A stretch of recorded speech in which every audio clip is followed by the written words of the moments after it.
안녕하세요. 저는 차남 시부를 둔 30대 며느리입니다. 제게는 착한 시부모님이 계세요. 시부모를 일컫는 소개에 착하다는 수식어가 무척 어색할 수 있다고 생각하는데요. 저도 제가 이렇게 귀여운 시부모를 만나게 될 줄은 몰랐네요.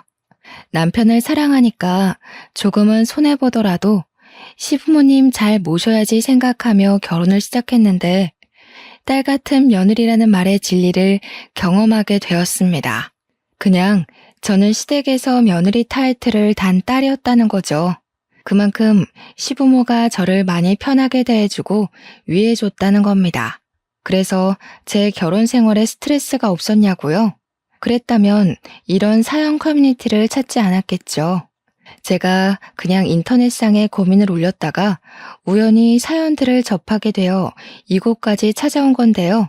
웃기게도 저의 스트레스 근원은 시댁이 아닌 시댁의 큰집 사람들 때문이에요. 저 우리 시부모님을 친정 부모님만큼 아낍니다. 저한테 물심양면 퍼주시는 우리 시부모님이 제 사람들이나 마찬가지예요.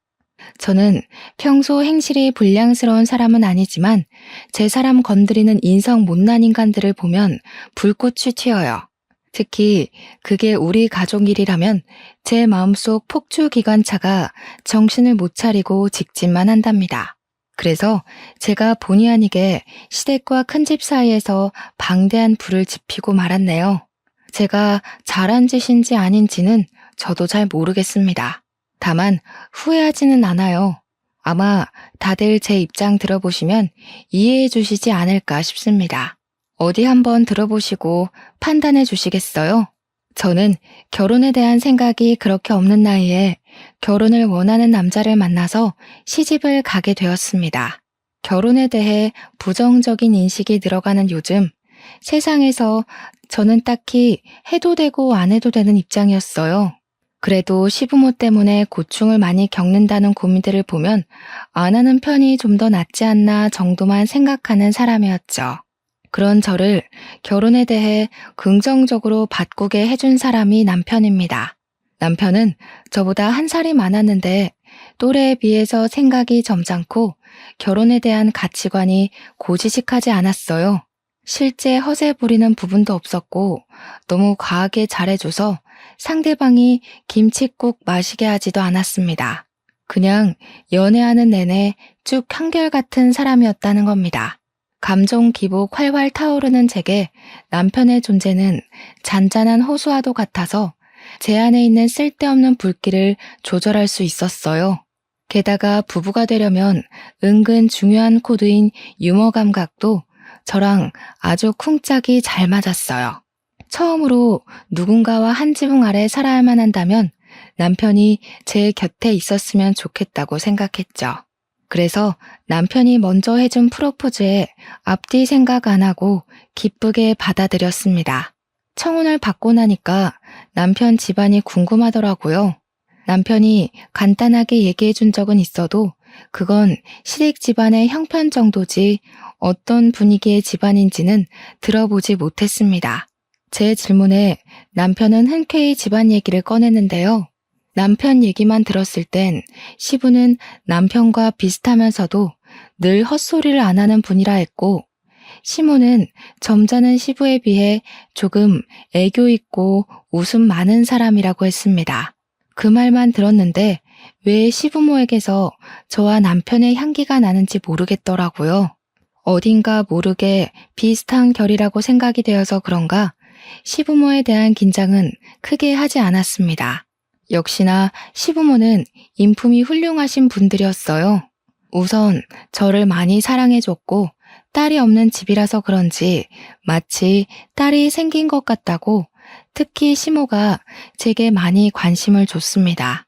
시부모 반응이 이런데 친정에서는 얼마나 고마웠겠어요. 저희 친정 부모님이 저 결혼하고 제가 합가한다는 소식에 한우 세트를 2세트나 보내셨습니다. 그런 시부모님은 또 며느리 잘 뒀다고 저를 더 좋아해 주셨죠. 남편이 시부모님 나쁜 사람 아니라고 말했던 건 틀린 말이었어요. 나쁜 사람 아닌 게 아니라 그냥 세상 착하고 순하고 바른 분들이셨습니다. 특히 시모는 제가 시모를 졸졸 따라다니면서 집안일을 배우려고 해도 가서 TV 보고 앉아있으라고 젊을 때 몸 사려야 한다며 저를 자꾸 주방에 못 오게 하시는 분입니다. 하지만 저는 제가 좋아하는 사람에게 잘해주고 싶은 고집이 장난 아니거든요. 그래서 끝까지 시모 옆을 붙어 다니며 시모와 같이 어울려 노는 걸 즐겼습니다. 시모는 딸 같다 하다가 한 번씩 실수로 딸이라고 부른 적도 있었어요. 그렇게 시모랑 가깝게 지내기를 7개월이 지났을까요? 다음 달 명절을 앞두고 있는 상황에서 시모가 달력 날짜를 보며 몇 번이고 한숨을 쉬더라고요. 웬만하면 어두운 얼굴 안 하시는 분인데 표정이 근심이 가득해 보였습니다. 제가 또 안 물어볼 수 있나요? 시모한테 가서 고민 있으면 저한테 털어놓으라고 했죠. 그때 처음으로 시댁을 괴롭히는 큰 집에 대한 존재를 듣게 되었습니다. 내가 그 집 사람들 만날 생각만 하면 이렇게 일찍부터 가슴이 콱 막히고 심장이 크게 뛰어. 어쩜 그리 못 됐는지 생각만 해도 치가 떨린다니까. 내가 세상 살다 그렇게 못해 처먹은 사람들은 처음 봤다. 아이고, 또 내가 쉰소리를 해버렸네. 너한테 이럴 게 아닌데 참. 괜찮아요, 어머님. 저는 하늘이 두 쪽 나도 어머님 편이에요. 큰집 식구들이 그렇게 된데미가 없어요? 아버님한테 말씀해 보시지. 어머, 큰일 날 소리. 네 시애비는 그 집에 아주 충성을 한다, 충성을. 그러니 내가 혼자서 이리 소가리만 하고 있지. 아주 장남이 뭐라고 그저 큰형, 형수. 그 집 사람들 말이면 자다가도 벌떡 일어나는 게 네 시아버지야. 내가 어디다 하소연도 못하고 수십 년을 이렇게 살았다. 다른 집도 그랬는지 모르겠는데요. 시모 말로는 저희 시부가 어릴 적 가부장 제도가 좀 심한 곳에서 자란 사람이라고 했습니다. 시부가 어렸을 적인 그 당시는 가부장 제도가 남아 선호 사상이 심했다고는 알고 있었어요. 그런데 시모가 말해주는 시부 집안은 심해도 너무 심하더라고요. 시모가 몰래 해주는 얘기를 듣는데 제가 다 분해서 얼굴이 찌푸려졌습니다. 저희 시부는 집안에서 차남 입장이었어요. 총 5명의 형제 중 둘째하고 했습니다. 공교롭게도 셋째부터는 명이 짧아서 시부가 20살 되기 전에 다 돌아가셨고 장남과 차남 둘만 남은 상황에서 둘의 차별은 더욱 극명하게 드러났다고 합니다. 제 눈에는 정숙하게만 했던 시부의 숨겨진 처지를 시모한테 듣고 알게 되었는데 시대를 그렇게 타고나지만 않았어도 우리 지혜로우신 시부가 그런 분한 취급은 당하지 않았을 겁니다. 들어보니 시부는 시 조부모 집에서 홀대당하는 것에 익숙한 사람이었어요. 시부는 단 한순간도 따뜻한 대접 없이 자란 차남이었는데 일단 밥 먹는 것부터 편애가 바로 드러났더라고요. 시조부랑 장남은 큰 상에다 늘 따뜻한 밥과 빛깔 좋은 반찬들이 차려졌는데 시조모랑 시부 그리고 그의 잡다한 입들은 남은 반찬을 먹거나 따뜻한 밥도 남는 걸로 겨우 얻어먹을 수 있었답니다.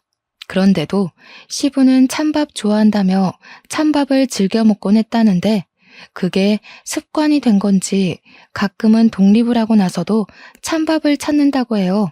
여러분은 고깃국인데 고기 없이 풀떼기만 있는 국을 받으면 기분이 어떻겠습니까? 게다가 가족한테 말이에요.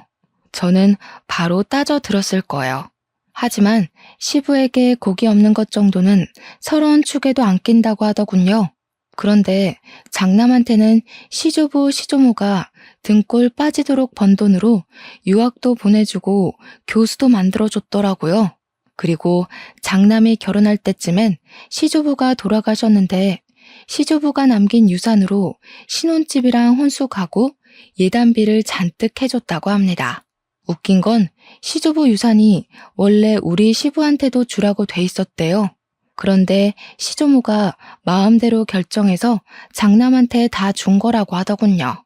그런데도 장남인 큰아버님은 자기 권위가 더 중요한 사람이라 시조부 돌아가시고 홀로 남은 시조모를 못 모시겠다며 외면했다네요. 외면을 한 절대적인 이유는 큰아버님 와이프가 고부 갈등 겪기 싫다고 반대하는 바람에 나 몰라라 한 거랍니다.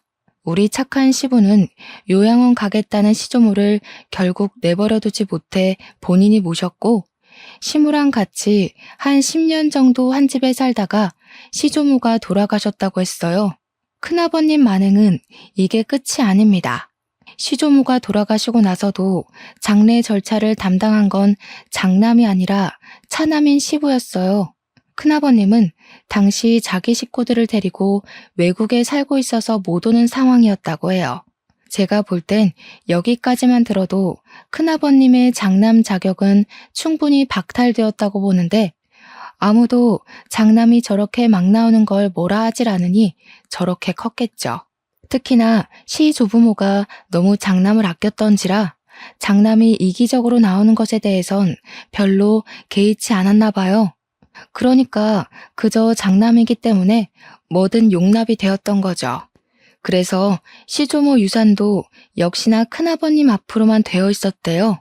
시조부모님은 죽는 그날까지 장남 이름만 부르다가 돌아가셨다고 합니다. 정작 뒤치다꺼리 다 해준 사람은 차남이었는데 말이에요. 착한 시모는 그때 처음으로 사람 묘자리 앞에다가 침을 뱉었다고 했습니다.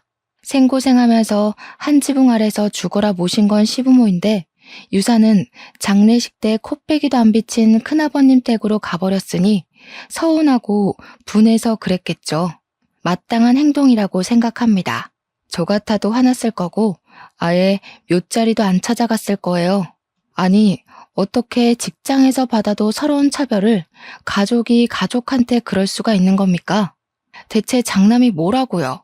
우리 시부도 시조부모 피를 받은 똑같은 아들 입장 아닌가요? 시모 얘기만 들어도 화딱지 나는 상황에서 저는 한 번도 보지도 못한 시조부모가 얄밉기까지 했습니다. 제사도 원래 큰 집에서 하는 거라고 들었는데 장남은 한 번도 시조부모 제사를 챙긴 적도 없고 찾아온 적도 없다네요. 우리 시댁에서 시조부모 제사를 담당하고 있었어요. 그 얘기를 들은 후로 저는 시조부모 제사를 챙기고 싶지가 않았습니다. 그래도 시부모가 챙기는 제사니까 따르긴 했는데요.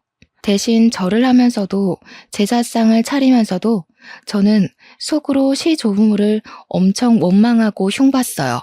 제가 시모한테 억울했겠다고 어떻게 그 고생을 다 참고 살았냐고 위로의 말을 조심스레 건넸는데 시모는 그냥 살다 보니 사라지더라네요. 그 시대는 대부분 그랬다고 자기뿐만 아니라 다른 며느리들도 대개 같은 소가리를 했을 거라면서 씁쓸하게 웃을 뿐이었어요. 이건 시대적 배경이라 어쩔 수 없이 이해를 해야 된다고 하는데 저는 이해하고 말고보다는 일단 그런 차별 대우 자체에 화가 났어요. 주원 자식도 아니고 어떻게 친자식한테 그럴 수가 있는지 모르겠습니다. 솔직히 말하면 이해 하나도 안 했어요. 시모한테는 죄송하지만 속으로는 내내 딴 생각하면서 시조부모만 비난했습니다. 그렇다고 시부 집안에서 치켜 세웠다는 장남이 그리 대단한 사람도 아니었거든요. 대접받을 만큼 뭐라도 집안의 보탬이 된 사람이면 시조부모의 행실을 어떻게든 납득해봤을 텐데 시모가 말하는 큰아버님은 듣기만 해도 이기적이고 자기밖에 모르는 사람이었습니다. 제가 이걸 시집온 지 얼마 안 되고 들었을 땐 그저 시부 처지가 안쓰러웠어요.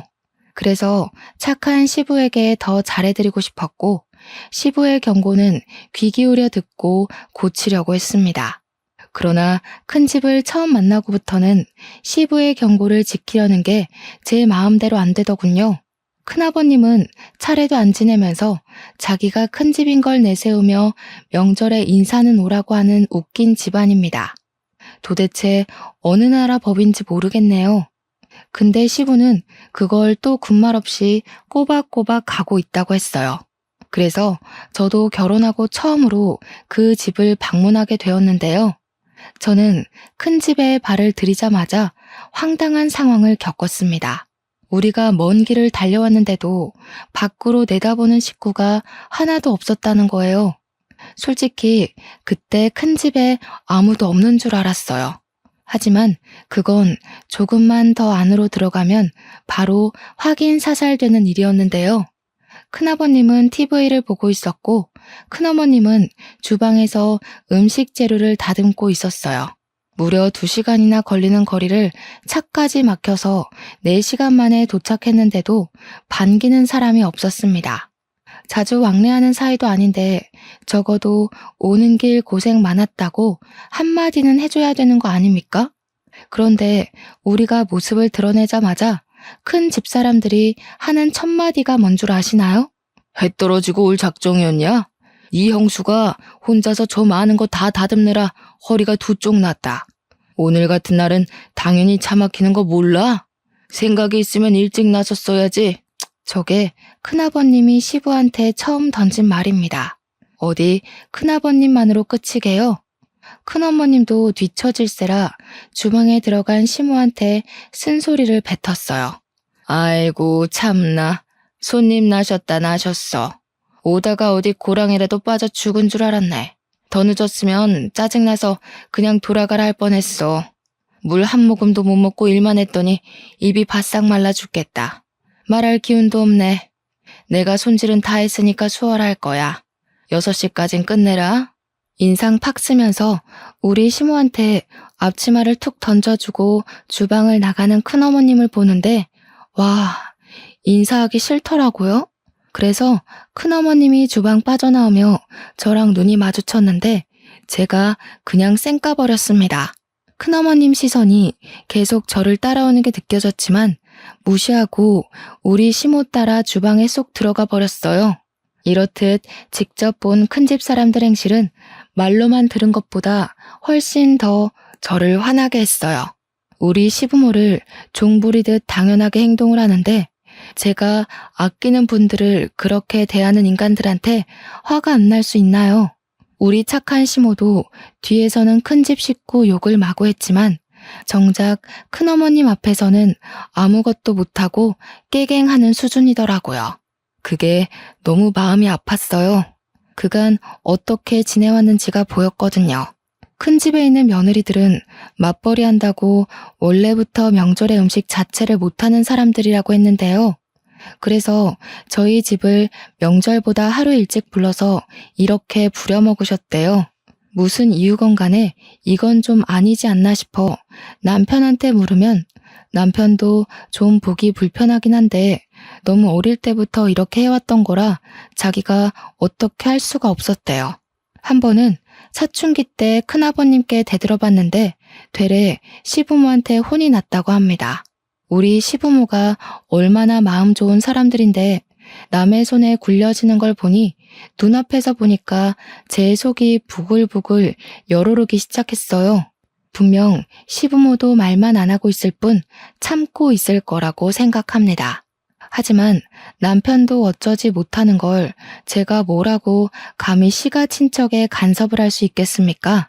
그래도 초면인 큰집 어른들한테 네네 하며 굽신거리고 싶지는 않았어요. 그래서 시모더러 남 시키지 말고 혼자 일해야 된다는 큰어머님의 말을 못 들은 척하고서 저는 시모 하는 걸 뺏어들었어요. 시모를 적극 도우는 방향으로 제 분을 풀려고 노력했습니다. 시모가 작은 목소리로 괜찮다고 저기 거실에 가서 그릇만 좀 닦아달라고 하더라고요. 명절일에서 그나마 그릇 닦는 게 가장 쉽고 별로 힘 안 가는 일이라는 거 명절 챙겨본 사람은 다 알 겁니다. 시모는 최대한 자기가 힘들고 어려운 걸 자처하겠다는 뜻으로 저를 보내려고 했어요. 그러나 그럴수록 저는 더 고집 부려서 시모 몫을 빼앗았습니다. 제가 그래도 요리에 솜씨가 좀 있는 사람이라서 누구한테 물어볼 필요도 없거든요. 그래서 제가 오히려 시모를 쉬운 쪽으로 보내려고 했어요. 저랑 시모가 그렇게 꽁냥대면서 같이 일을 하고 있으니까 큰어머님이 슬쩍 오는 기척이 느껴지더라고요.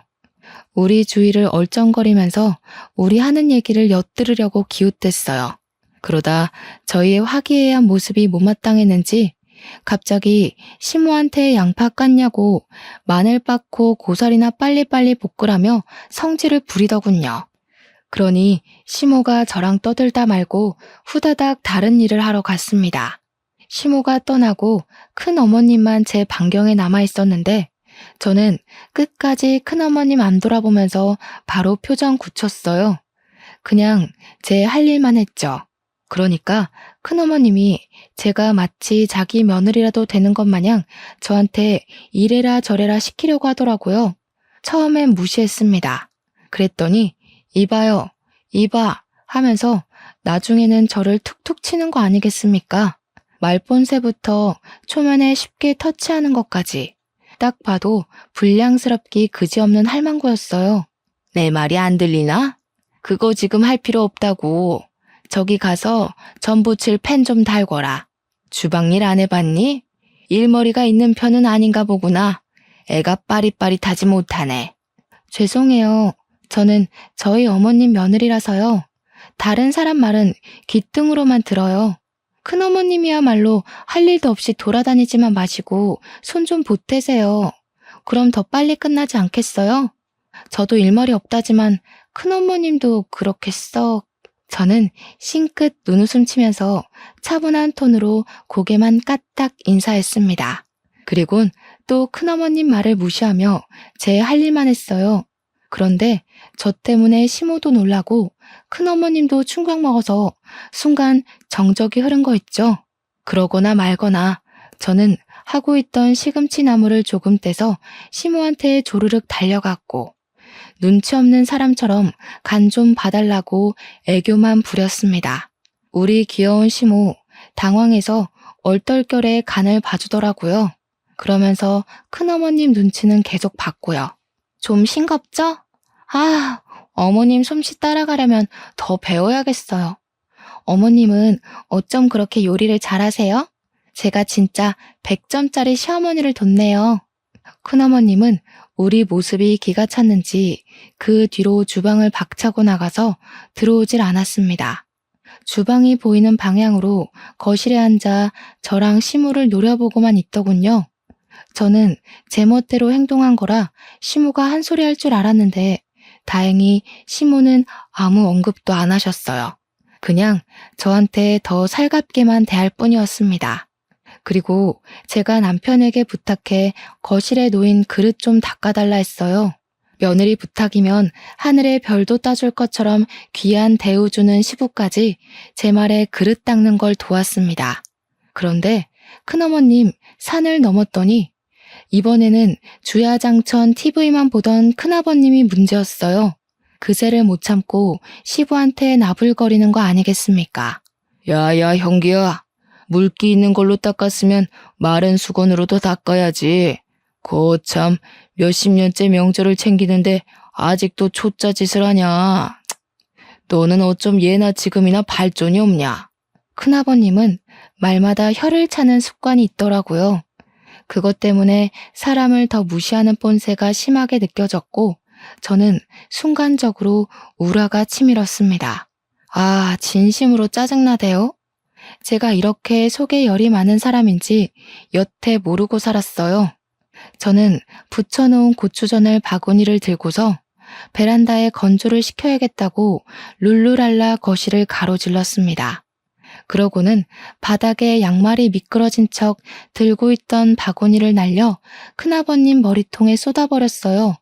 그러자 큰아버님은 소리 꽥 질렀고 큰어머님은 난리 나서 큰아버님의 원형 탈모 머리를 손으로 닦고 문질렀습니다. 어머나, 죄송해요, 큰아버님.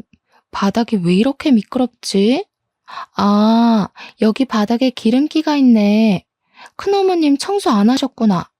평소에 좀 제대로 해놓으시지. 오늘 같은 날은 손님도 오는데 집안 안 살펴놓으셨어요? 그런 건 저도 아는 기본인데 아쉽네요. 뭐야? 얘, 뭐 이런 애가 다 있어? 동서 당장 이리 안 튀어와? 무슨 이딴 계집애가 다 있냐고. 대체 며느리 교육을 어떻게 시키는 거야? 시모는 큰어머님 앞으로 조르륵 와서 죄송하다고 머리를 조아렸습니다. 그럼에도 며느리가 실수했다든지 며느리가 잘 몰라서 그랬다든지 제 잘못이라는 건 언급하지 않았어요. 그냥 형식상 상황을 크게 안 만들려고 사과하는 뉘앙스처럼 들렸습니다. 큰어머님은 그런 시모의 사과를 듣기 싫다고 호통치면서 큰아버님 머리통 식힐 수건을 빨아오라고 시켰고 시모는 급하게 욕실로 뛰어갔죠. 남편이랑 시부가 나서서 쏟아진 전을 치우는데도 우리 식구들 중 제 탓을 하는 사람은 아무도 없었습니다. 그저 묵묵히 큰아버님, 큰어머님 불호령을 듣고만 있었어요. 우리 식구 전부가 다들 행동 싸보이지 않게 무게를 유지하고 있었는데요. 유독 저만이 유난을 부렸어요. 제 생각에도 제가 좀 설쳐댔던 것 같습니다. 그 말은 즉 시모한테 찬수건 심부름 시킨 큰어머님이 또 마음에 안 들더라는 겁니다. 그래서 그걸 또 가만두지 못하고 일을 저질러 버렸어요. 큰어머님, 큰일 날 소리세요. 언제 찬수건 빨아서 큰아버님 머리 식히려고요? 그 사이에 큰아버님 머리 다 화상 입겠어요. 빠릿빠릿하게 움직이셔야지. 그리곤 저는 시부가 그릇 닦느라고 젖은 수건 더럽혀 놓은 걸 주워서 큰아버님 머리에 찰싹 붙였습니다. 평소 결벽증 있다는 큰아버님은 냄새나는 행주 공격에 충격받아서 그대로 얼어붙었고 큰어머님이 대신 악 소리를 지르며 저를 밀쳐냈어요. 시모가 찬 수건을 가져왔을 때는 이미 큰어머님이 저더러 당장 이 집에서 꺼지라고 호통치고 있는 중이었어요. 저는 큰어머님 목청에 놀라고 겁먹은 척 눈물을 보였고 귀를 틀어막으며 큰어머님한테 부탁했어요. 큰어머님, 화통 삶아먹은 줄 알겠어요. 제가 어릴 때 교통사고 때문에 큰 소리에 트라우마가 있어서요. 제발 목소리 좀 낮춰주세요. 당장 끌어내라. 무슨 저런 년이 다 있나 몰라? 어디 어른한테 버르장머리 없이 이래라 저래라야? 빨리 꺼지지 못해? 제 도발에 얼굴까지 시뻘개진 큰어머님은 저를 잡아먹을 듯 쏘아봤습니다. 저는 겁먹은 척 얼빠져 있는 남편과 시부, 시모를 데리고 그만 가보겠다고 급하게 인사드렸어요. 물론 죄송하단 말은 해줬습니다. 시부의 가족이라니까 일말의 예의라고 봐주시면 되겠어요. 어쨌든 저도 제가 왜 큰 집에서 그런 소동을 벌였는지 모르겠어요. 풍비박산 수준으로 망쳐버린 첫 명절. 제가 제 분을 참지 못해 시부모 허락 없이 큰 집을 뒤집어 버린 거 아니겠습니까? 집에 귀가하고 나니까 그제야 시부모님 눈치가 보이더라고요. 그래서 별다른 변명 않고 입 싹 닫고서 집에 들어가자마자 무릎을 꿇었습니다. 시부모께 죄송하다고 용서를 빌었어요. 그랬더니 시부는 일찍 자야겠다고 방에 들어가 버렸고 시모는 시부가 방에 들어간 걸 확인한 뒤에야 뒤늦게 깔깔 웃음이 터졌습니다. 내가 정말 우리 새아기 때문에 산다. 나 진짜 웃음 참느라 죽는 줄 알았어. 어쩜 이렇게 교육을 잘 받았니? 사돈어른이 딸 하나는 기가 막히게 키우셨구나. 내 언제 한번 사돈댁에 식사를 대접해야겠어. 우리 집에 이런 귀한 딸을 보내주셨는데 가만히 있어선 안 되지. 시모는 그 어떤 날 때보다 아기 햇님처럼 해맑은 얼굴을 하고서 방에 들어가셨습니다. 어안이 벙벙했어요. 시부모 두 분 다 제게 별다른 혼을 안 내길래 실수한 게 아니라는 건가 싶어서 좀 헷갈리더라고요.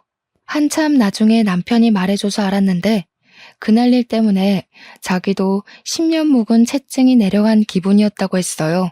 그러면서 아마 시부모도 그랬을 거라고 말해주었습니다. 시모가 깔깔 웃었던 걸 생각하면 남편 말이 영 신빙성 없는 건 아니었어요. 그럼에도 한날은 시부가 제게 슬쩍 다가와서 그날의 얘기를 흘리듯 툭 꺼내셨는데요. 저를 혼내는 건 아니었고 다시는 그러지 말라고 점잖게 일러주기만 했어요. 그 말을 들으니 시부가 큰 집 눈치를 많이 본다는 게 확 느껴지더라고요. 아무래도 시부한테는 과거의 집안 제도가 여전히 몸속에 남아있는 듯 했습니다. 큰 집이 너무너무 얄밉지만 장남이기 때문에 차남 입장에서 예의는 갖춰야 한다는 뭐 그런 심리 같았어요. 그런 시부가 여전히 안쓰러워서 저는 최대한 시부를 생각하고 시부만 위하자 그렇게 다짐을 했는데요. 도대체 왜 자꾸 큰 집 식구만 보면 제 안에 다른 자아가 튀어나오는지 모르겠습니다. 첫 명절에 거대한 대면식을 치른 후 제가 두 번째로 큰 집을 만나게 된 건 큰 집에서 직접 우리 시댁에 찾아왔을 때였어요. 큰 집에서 우리 시댁을 찾는 일은 거의 없다고 들었는데 어떻게 그런 날이 닥쳤네요. 그런데 시작도 하기 전 불만스러웠던 건 저희가 큰 집을 찾았을 때와 다르게 시부모님이 큰 집에서 도착한다는 시간보다 1시간이나 먼저 맞이할 준비를 하더라고요. 마치 집안에 또 다른 행사라도 생긴 것 마냥 집안 상태며 냉장고 상태며 화장실이며 신경 쓰는 게 한둘이 아니었습니다. 시모 말로는 큰 집이 참 말 많은 사람들이라서 그게 너무 지치고 피곤하니까 미리 차단하려고 그러는 거라네요. 그렇게 도착한 큰 집 사람들을 저희가 다 쪼르르 나가 환대를 해주었습니다. 큰 집을 문 앞에 마중 나간다는 것 자체가 못마땅했지만 시부가 하니까 저도 시부를 위해서 예의를 차렸어요. 제가 안녕하세요 하는 순간 큰어머님이 제 앞을 지나가면서 저를 엄청 째려보더라고요. 지난 명절 때 일로 계속 화나 있는 듯 했어요. 그리고 큰아버님은 이번에 모자를 쓰고 오셨더라고요. 혹시 그날 진짜 화상이라도 입으신 건가 했더니 모자를 벗은 뒤 깔끔한 머리통인 걸 보고 안심했습니다. 모자도 그냥 벗은 게 아니라 눈앞에 차려진 다과상에 뜨거운 게 없는지 살핀 후에야 벗더라고요. 그러면서 큰아버님이 저를 슬쩍 눈치 보셨는데 그땐 살짝 웃음이 나올 뻔했어요. 그도 잠시. 큰 집 사람들 앞에서는 역시나 웃음이 사치더군요. 큰 집에서 우리를 찾아온 건 정말로 염치 없는 이유였습니다. 내가 네 앞으로 해준 과수원 머리다. 그거 좀 다시 나한테 돌려야겠다. 그동안 관리해주느라 욕봤으니 수고비는 따로 챙겨줄게. 한 5천이면 되겠지? 과거에 시 조부모가 운영했던 작은 과수원이 하나 있었는데 그걸 시조부가 돌아가시고 시조모 혼자 관리하기가 힘들어서 큰아버님 앞으로 명의를 돌렸다고 했는데요. 원래는 그게 큰아버님이 맡았어야 할 과수원이었다는 거예요. 그러나 큰아버님이 자기는 교수할 거라서 과수원 같은 거 들여다볼 여건 안 된다고 시부한테 던져주라고 했답니다. 그래서 시부는 과수원 일 때문에 하고 싶은 공부까지 포기하고 과수원만 정성껏 돌보며 살았대요.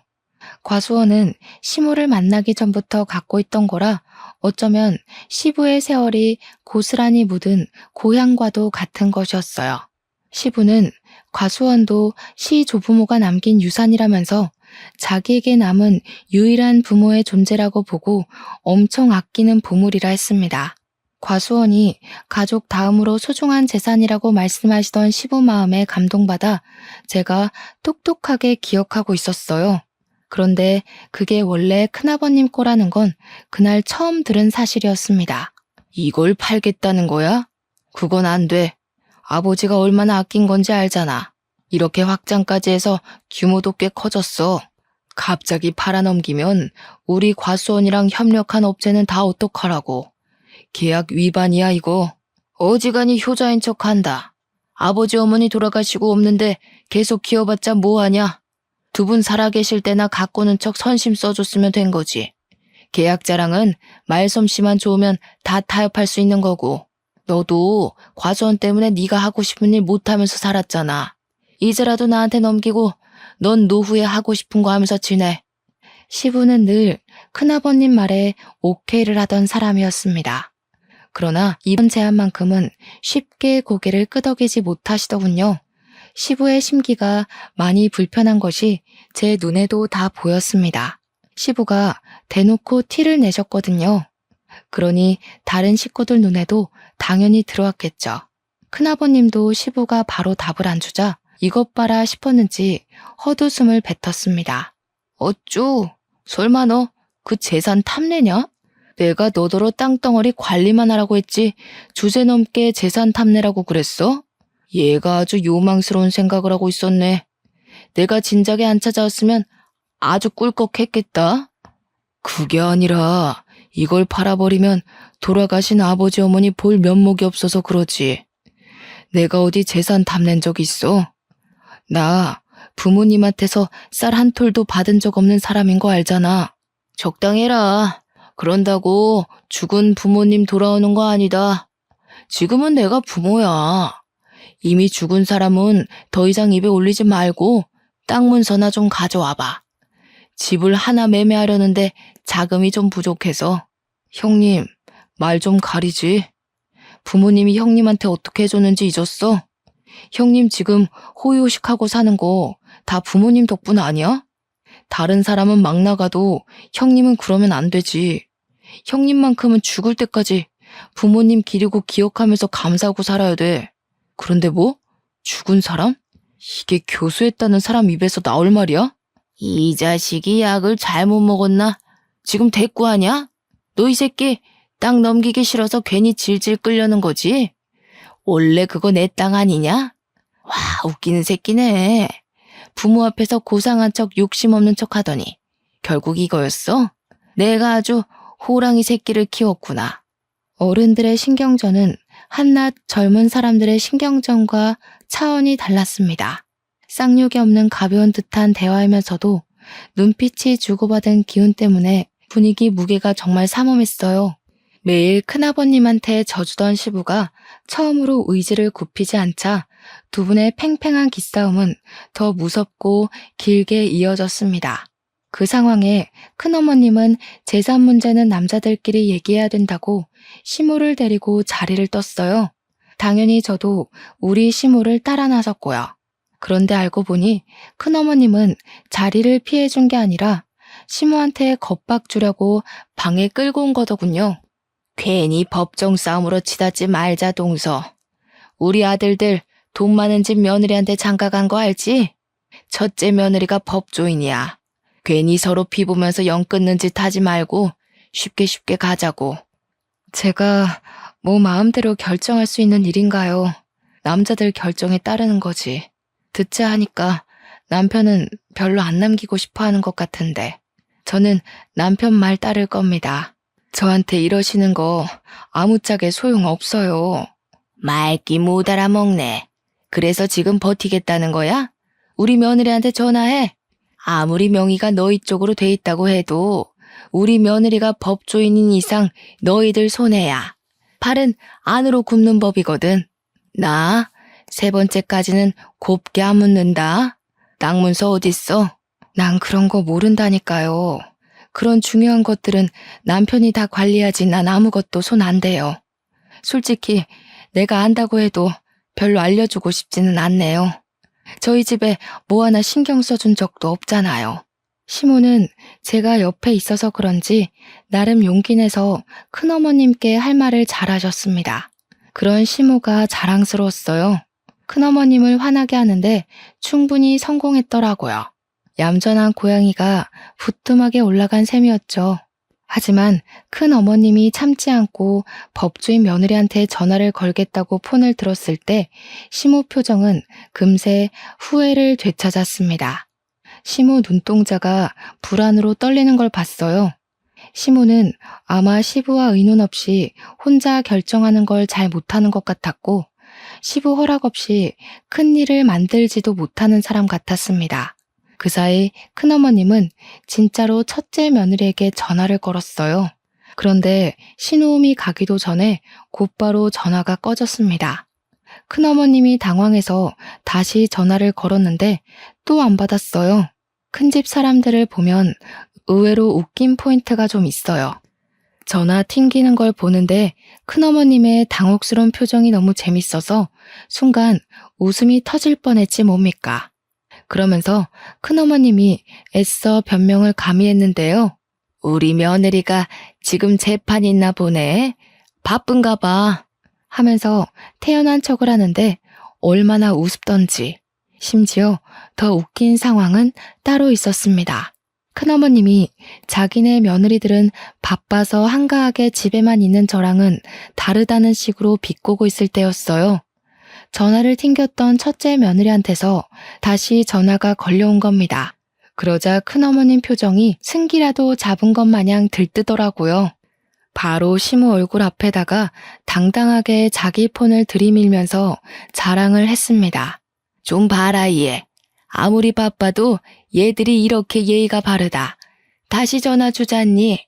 이 애들은 우리를 아주 하늘로 모셔. 누구처럼 감히 며느리가 시애미한테 시시덕거리면서 까불지 않는단 말이다. 며느리에도 다 급이 있는 거야. 동서는 어쩜 며느리 보는 눈까지 없었대? 큰어머님은 저랑 시모를 쌍으로 엿먹여주고서 뿌듯하게 전화를 받았는데요. 받자마자 수화기 너머로 첫째 며느리의 성난 목소리가 쨍쨍 울렸습니다. 먼저 전화하지 말라고 했는데 왜 자꾸 전화하냐고. 약속 어기면 당장 이혼해버릴 거라는 협박의 톤이 묻어 있었어요. 큰어머님이 늙어서 귀가 안 좋으니까 음량을 크게 해놨는데 덕분에 우리한테도 다 들렸던 거죠. 차라리 전화 안 받을 때가 덜 쪽팔렸겠어요. 훨씬 더 매정하게 끊긴 전화는 큰어머님 얼굴을 시뻘겋게 만들었습니다. 정적이 흘렀는데 그 순간 저는 이때다 싶어서 시무 팔짱을 끼며 말했어요. 참, 어머님, 제가 아버님한테는 말씀드렸는데 어머님한테는 기회가 안 돼서 말 못했는데요. 저희 큰아빠가 얼마 전에 판사 퇴직하셨거든요. 인맥이 엄청 넓으셔서 우리 큰아빠 이름 대면 후배들이 다 안돼요. 근데 큰아빠가 절 엄청 아껴요. 제가 시집갈 때 아빠 말고 큰아빠가 울었거든요. 잠깐만 기다려보세요. 저도 오랜만에 전화 좀 해봐야겠네요.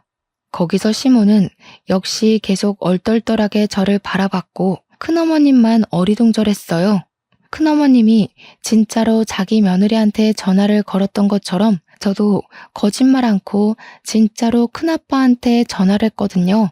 역시 우리 큰아빠. 컬러링 들리기도 전에 받더라고요. 큰아빠 집에는 아들밖에 없어서 시부모가 저를 예뻐해주는 것처럼 큰아빠도 제게 딸 그렇게 불러줍니다. 큰아빠, 오랜만에 전화해서 이런 말부터 하는 거 미안해. 우리 아버님이 아버님 명의로 된 가수원을 갖고 있는데 그걸 자꾸 무단으로 달라고 협박하는 사람이 있어서 아무래도 우리가 소송해야 될 것 같아. 큰아빠가 손 써줄 수 있죠? 당연하지. 누구 부탁인데. 그런데 누가 남의 명의로 된 땅을 욕심부린다니. 내가 제일 싫어하는 부류가 딱 그런 빈대떡 같은 사람들인데. 아, 우리 시댁의 큰 집. 참, 우리 큰어머님 며느리가 법조인이래. 큰어머님, 며느님은 어디 소속이세요? 저희 큰아빠한테 한번 물어보려고요. 너무 약을 올려버렸는지 제 말에 깜짝 놀란 큰어머님은 그제야 사색이 되며 제 폰을 빼앗으려고 했습니다. 저는 큰아빠한테 다시 전화하겠다고 하고 그대로 끊어버렸죠. 그러고는 제가 악력을 쓰려는 큰어머님의 손길을 탁 쳐내버렸어요. 제발 고집 좀 부리지 마시고 분수에 넘치는 짓 하지 마시고 자식들 발목 잡는 짓도 하지 마시고. 예? 자랑스러운 장남을 이혼남 만들면 안 되잖아요. 둘째, 셋째 아들까지 있다고 했었나? 자식들 평생 법적 문제에서 불이익받게 해줘요? 너 이거 협박죄다. 어디서 어른한테 따박따박 말대답이야? 사람 사들여서 연기하는 거지? 내가 속을 줄 알고? 그건 끝까지 가보면 알겠죠. 궁금하면 사이좋게 법정 싸움 해보던가요. 그보다 며느리들이 하늘로 모신다고 했죠. 하늘은 무슨 시궁창 대접 안 받는 걸로 감사해야겠던데요. 괜히 일 벌였다가 자식들이랑 며느리한테 버림받지 마시고 지금이라도 정신 좀 차리세요. 이제는 우리 시모가 아니라 큰어머님이 누나를 불안하게 굴리셨어요.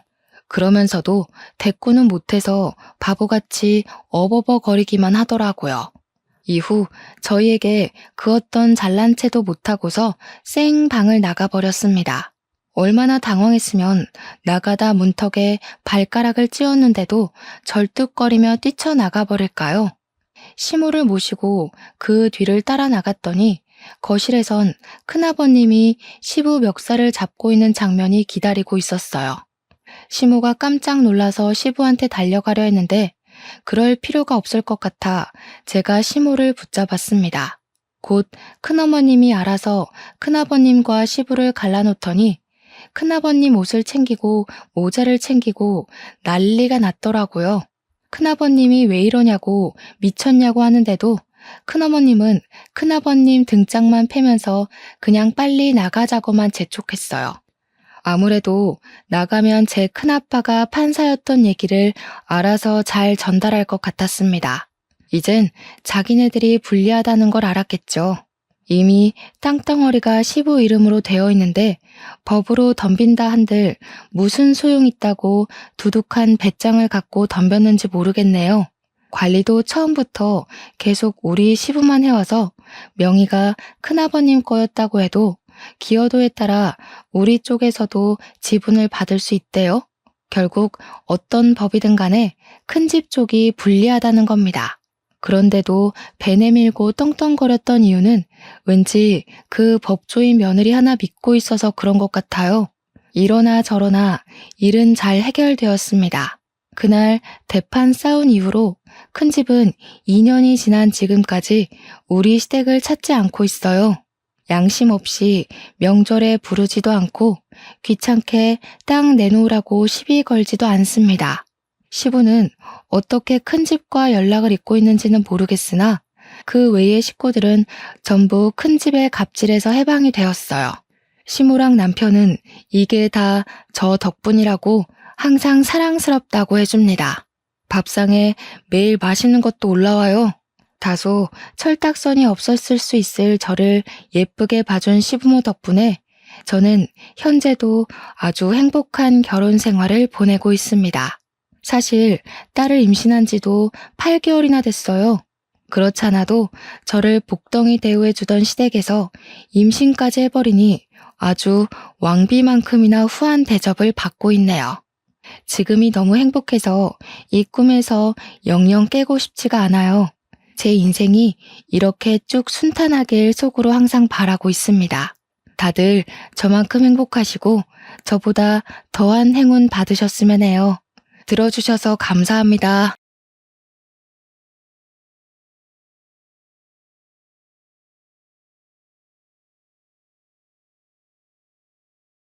안녕하세요. 쌀쌀하게 추운 날씨에 어묵 국물 한 잔 생각나는 밤입니다. 새해가 오면 다들 무엇이 제일 먼저 생각나시나요? 저는 가족의 품이 가장 먼저 생각이 난답니다.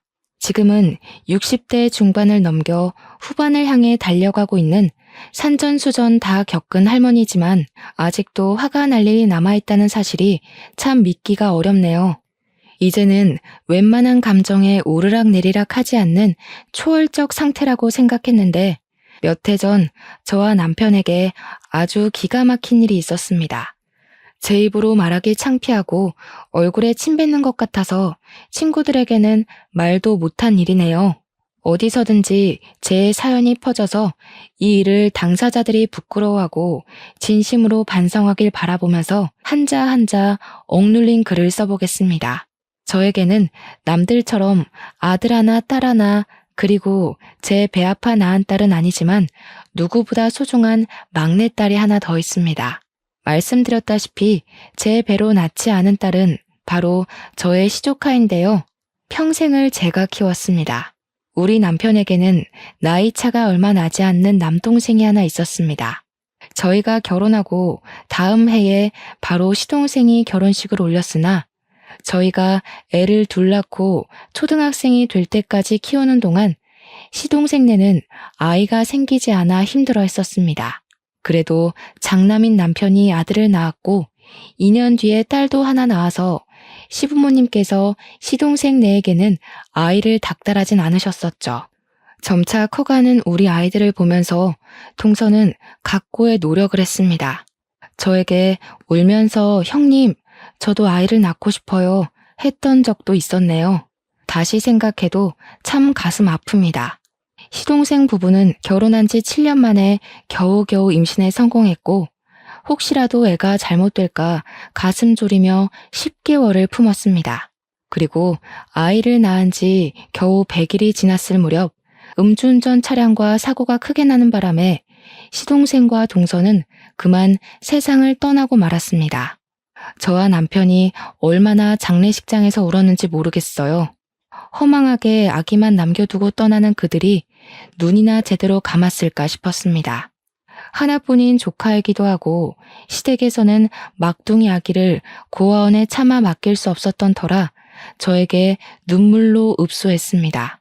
친자식과 다를 거 알지만 부탁할 사람이 저밖에 없다며 제가 품어주기를 바라셨습니다. 시부모님은 이미 노쇠하신 몸이었고 아이 키운 지도 오래됐다며 저에게 염치불고하고 부탁한다고 하셨어요. 시동생 부부가 얼마나 각고의 노력 끝에 얻은 아이인지 저도 옆에서 지켜보았기에 차마 거절할 수 없었습니다. 그 갓난아이가 혼자 고아원에서 어찌 자랄 수 있겠습니까? 핏줄이 뻔히 살아있는데 사람의 돌이로서도 절대 그렇게 보내면 안 되는 거죠.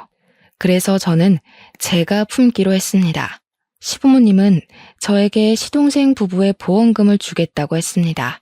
더군다나 상대방의 음주운전 과실로 인한 사고였기 때문에 합의금까지도 저에게 주시겠다고 했습니다. 당시에는 음주운전 처벌이 지금처럼 강하지 않았던 시기였기에 애매한 집행유예보다는 합의금이라도 든든하게 챙기는 게 낫다는 이야기까지 있었죠. 이것저것 계산을 해보니 조카의 몫으로 떨어지는 보험금이며 합의금이 어마어마하긴 하더라고요. 물론 돈 때문에 아이를 맡겠다고 한 것은 아니었지만 상황이 조금 그랬습니다. 하필이면 IMF가 지나간 자리에 타격이 컸고 남편의 사업이 몇 년째 매우 힘든 상태였었습니다. 우리 아이들 먹일 반찬을 준비하는 게 여의치 않을 정도로 힘든 살림을 꾸리고 있었기 때문에 저는 더더욱 그 돈이 필요하기도 했어요. 세간 살림 벅찬 와중에 남편도 저에게 은근히 모든 걸 다 받고 아이도 받아주기를 원했고요. 집안에는 빨간 딱지가 덕지덕지 붙어 있는데 그 돈만 있으면 빚도 갚고 남편 공장도 다시 한번 살려볼 수 있겠더라고요. 그 당시에 우리 아들하고 딸이 10살, 8살이었습니다. 처음에는 막내가 갓난아기니까 너무나도 신기해하고 좋아하고 예뻐해주고 그러더라고요. 물론 클 대로 큰 아이들이었기에 막내가 조카라는 걸 인지는 하고 있었지만 앞으로 함께 살 막내 동생이다 하니 잘 받아들여줬어요. 하지만 나이 차이가 워낙 있고 점점 커갈수록 삐걱거림이 심해지기 시작했습니다. 평생 화목할 것 같았던 우리 집에 아이들의 사춘기가 찾아오면서부터 금이 생기기 시작했어요. 아들이 16살, 딸이 14살이 되었을 때 막내의 나이는 고작 7살이었습니다. 그때 우리 애들은 사춘기로 열병을 심하게 앓을 때였고 우리 막내는 아무것도 모르고 아들과 딸에게 들러붙어 놀아달라고 떼를 썼어요. 예민했던 자식들은 막내를 무시하거나 방문을 쾅 닫고 들어가기도 하고 울고불고 떼쓰면서 놀아달라는 막내에게 넌 내 동생 아니야 이런 소리까지 서슴없이 했습니다. 아들은 나쁜 친구들과 어울려 다니며 담배 냄새를 풍겼고 딸은 그 나이에 벌써 화장을 하고 다니며 바깥을 싸돌아다녔어요. 저는 자식들을 엄청 혼냈지만 그때마다 아이들은 자기들의 잘못은 하나도 모르고 뭐 틀린 말 한 것도 아니지 않냐며 저에게 대들었습니다. 남매 둘이 어찌나 똘똘 뭉쳐서 어린 막내를 괴롭히던지 마음으로 품은 자식이라지만 막내도 내 새끼처럼 생각하며 키웠는데 첫째와 둘째가 그러니 너무나도 속상하더라고요. 아무리 혼내봐야 말을 듣지도 않고 제 속만 답답하고 열불이 터지기 일보 직전이었죠. 막내에게만 못되게 구는 게 아니라 저와 남편에게까지 못되게 굴다 못해 학교에서도 맨날 문제만 일으켰거든요. 막내 돌보기도 바쁜데 다 큰 녀석들이 매번 학교에서 선생님의 연락을 받게 하니까 저도 지치게 되었습니다. 그나마 다행인 건 남편의 사업이 다시 순항을 이루고 있었다는 것이었습니다. 보험금과 합의금으로 받은 돈으로 사업을 다시 일으킬 수 있었습니다. 그 당시 억 단위 돈의 위험은 정말 상당했거든요. 공장이 다시 굴러가기 시작하면서 남편은 중국 쪽에 있던 모든 자본을 동남아로 돌리기 시작했습니다. 그때만 해도 동남아의 인력은 거의 무시당하는 쪽이었는데 우리 남편은 동남아의 인건비가 저렴하다는 걸 일찌감치 깨닫고 사업을 우회한 거죠.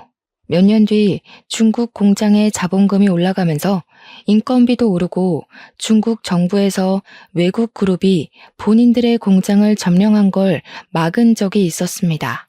다들 휘청하고 동남아 쪽으로 그제야 눈을 돌릴 때 이미 남편의 공장은 튼튼하게 자리를 잡은 다음이었습니다. 그러다 보니 대기업 하청도 받게 되고 점점 부가 쌓여가기 시작했어요. 저희는 제일 먼저 이사를 했습니다. 아이들이 크기도 했고 둘째 딸과 막내가 같은 방을 쓰는 게 불편해 보였거든요. 각자에게 방을 줄 수 있는 큰 평수의 방이 필요하다고 생각해서 남편과 상의 끝에 꽤 학군이 좋은 동네로 큰 평수의 집을 찾아 이사를 하게 되었습니다. 남편과 저는 그런 부를 쌓을 수 있었던 것이 모두 막내의 덕분이라고 생각하면서 살았습니다. 우리 자식으로 호적까지 전부 정리를 해둔 상태였고 우리가 키운 거나 마찬가지였지만 그래도 친부모의 존재는 또 다른 거잖아요.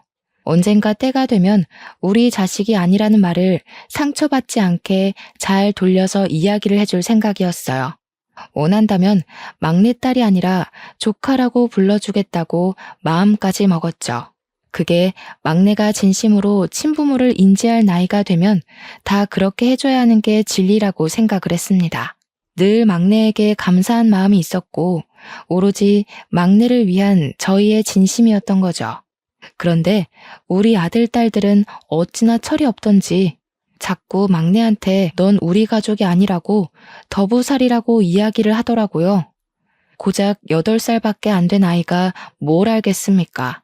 더부살이가 뭐냐고 저한테 물어보는데 저는 머리가 멍해지는 느낌이었어요. 그런 소리는 어디서 들었니? 하니까 언니랑 오빠가 말해줬대요. 자기는 더부살이라고 그랬다고. 그날 처음으로 저는 다 큰 자식들에게 매를 들었습니다. 어디 그런 소리를 막내에게 할 수 있냐고. 지금 우리가 이렇게 먹고 사는 게 다 막내 덕분인 걸 몰라서 하는 소리냐고. 가족으로 품고 이미 너희의 동생으로 호적까지 다 정리되어 있는데 어떻게 그런 철없는 소리를 할 수 있냐고 엄청나게 혼을 냈습니다.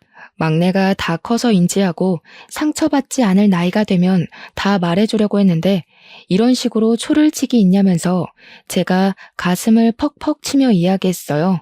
막내에게 상처 주는 말을 뱉으면 너네도 쫓아내버릴 거라고 그런 말은 입에도 담지 말라고 했죠. 자식들은 그럼에도 불구하고 제 말을 이해하지 못한 건지 못하는 척하는 건지 친동생이 아닌 거는 사실이지 않냐고 대들더군요.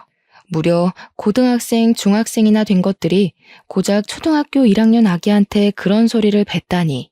철이 없어도 너무 없는 것 아니겠습니까? 제발 입 다물고 중간만 해라.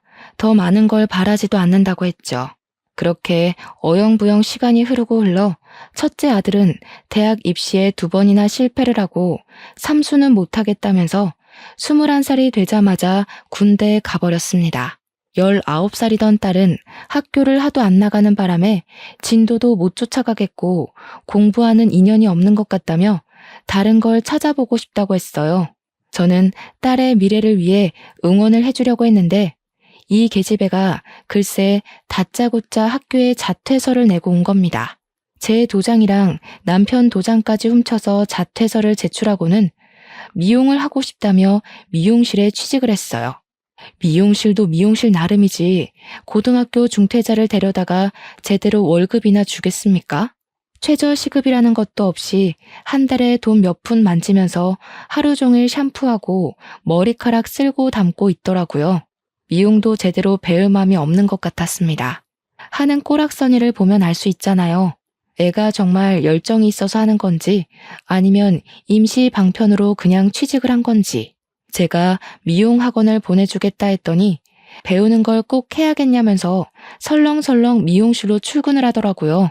월급 받으면 그 돈으로 술 처먹고 클럽 가고 하면서 돈 다 날리고요. 12살이던 막내는 정말 제 배로 낳은 자식들과 다르게 자기 방 정리도 잘하고 알아서 학교도 잘 다니고 공부도 잘하는 그런 아이가 되었어요.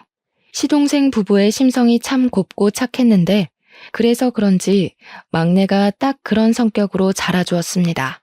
하늘에 있는 시동생 부부에게 얼마나 고마웠는지 몰라요. 솔직히 그 부분을 많이 걱정했거든요. 아이가 엇나가거나 하면 제가 무슨 자격으로 이 아이에게 잔소리를 하고 훈육을 할 수 있을까 하는 그런 생각이요. 막내가 생각했을 때 자신의 처지가 불운하다고 느끼면 어떡하지? 혹은 친부모도 아니면서 왜 간섭이야 하고 생각할까 두려웠죠. 하지만 그런 제 예상은 완전히 빗나갔죠. 제 아이들보다 더 의젓하고 철이든 너무나도 이상적인 방향으로 막내는 자라주었습니다. 개차반 같은 첫째와 둘째 밑에서 어떻게 저런 성격의 아이로 자랐나 싶고 이게 다 하늘에 있는 시동생 부부의 은혜가 아닌가 싶었어요. 우리 첫째 아들은 군대 갔다 와서 무슨 자격증 시험을 보겠다면서 학원을 가야 한다, 인터넷 강의를 들어야 한다, 교재를 사야 한다 하더니 그 돈 가지고 술이나 처먹더라고요. 허구한 날 술에 절어서 들어와서는 다음날 속 뒤집어졌다고 남편도 안 찾는 콩나물국을 찾고 앉아있고 하루는 학원비가 모자라대서 돈을 주니 그걸로 게임 머니를 샀더라고요. 휴대폰 소액 결제는 항상 가득 채워서 게임 머니 결제를 하고 정말 제 속이 터져나가는 줄 알았습니다. 22살 먹은 우리 딸은 미용실도 결국 때려치우고 편의점에서 아르바이트를 한다는데 버는 돈은 다 어디 갔는지 맨날 돈 없다고 징징거리고 저한테 용돈 받아가 남편한테 용돈 받아가 정말 자식들이라는 게 하나같이 어쩜 저럴 수 있을까요? 제가 전생에 어떤 업보를 지고 태어났길래 저런 자식들을 키워야 하는지 천불이 나는 것 같았습니다.